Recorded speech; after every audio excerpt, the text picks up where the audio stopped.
Hello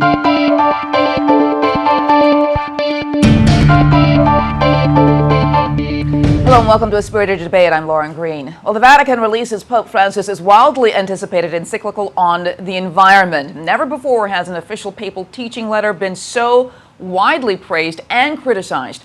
In a draft leaked by the Italian press, the Pope reportedly agrees that global warming is real and that humans are to blame, and that the world could see the destruction of the entire ecosystem this century without urgent action.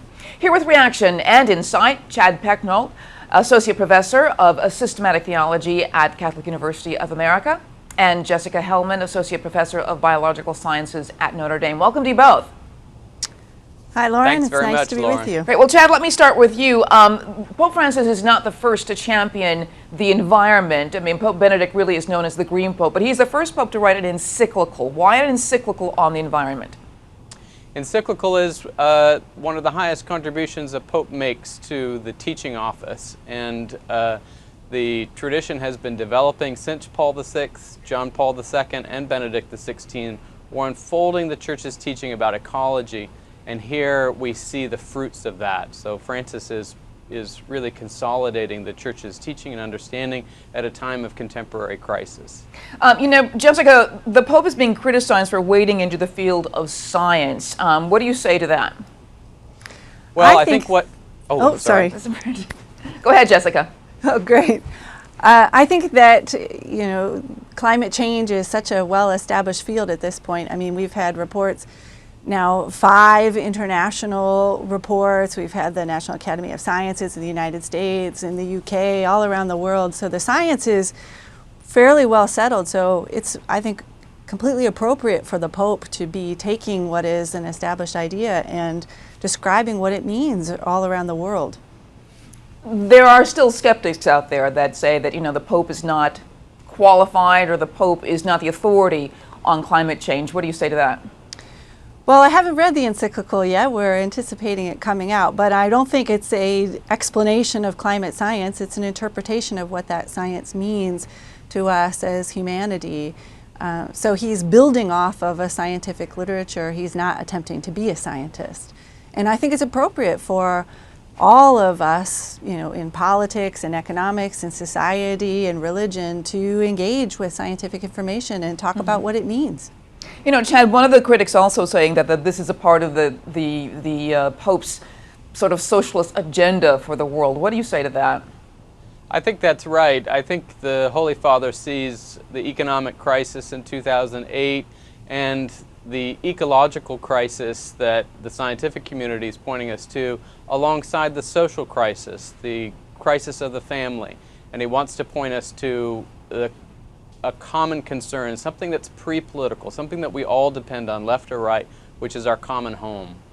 But do you see, though, that sort of the environmental activists are looking to the Pope to sort of confirm their positions and put a stamp of approval on their positions, but they don't take anything else the Pope says as an authority?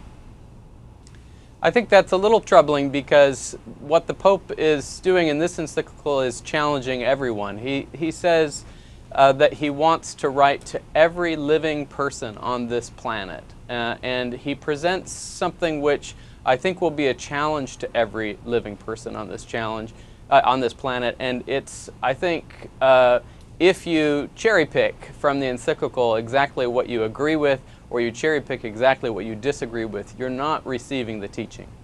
And Jessica, explain to me basically how the Vatican or the Pope looks at the science of climate change to come to his decision. Like, what body of evidence does he use? What authorities does he use out there?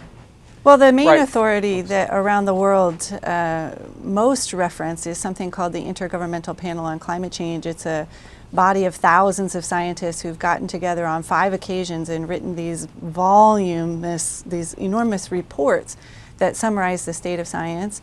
We recently, last year, had the 2015, the 5th assessment report. And so that he's calling upon the entire or he's referencing the entire scientific literature that's been pretty well established. There are many, many thousands and thousands and thousands of published papers on this topic as well. But fortunately, we have this body of scientists who've come together and condensed what we know and still what we do not know about climate science and presenting it to policymakers and decision makers, including the Pope. Yeah.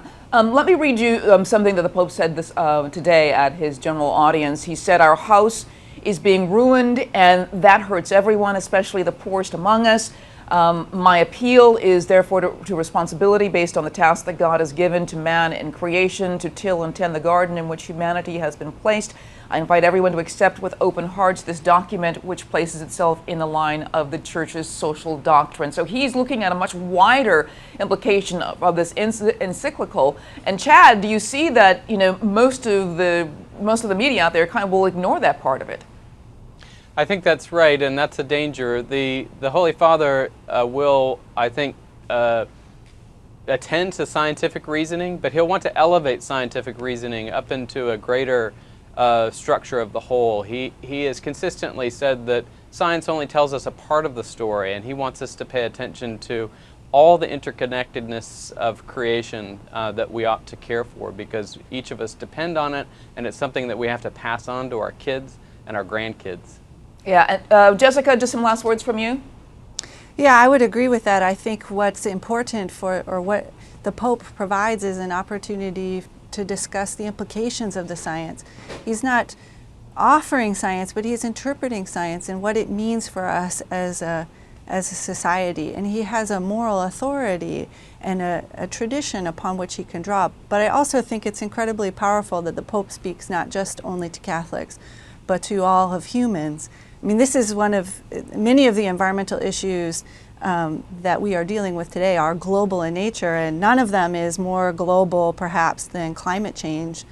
So the activities that take place in the wealthiest countries in the world are impacting some of the poorest places in the world. Right. And that is a humanitarian issue, and it's something that goes well beyond science. All right, I want to thank you so much, Chad Pecknold and Jessica Hellmann. Thanks for joining us. Thank you, Lauren. You want to check out foxnews.com for more on this developing story. I'm Lauren Green, and thanks for watching.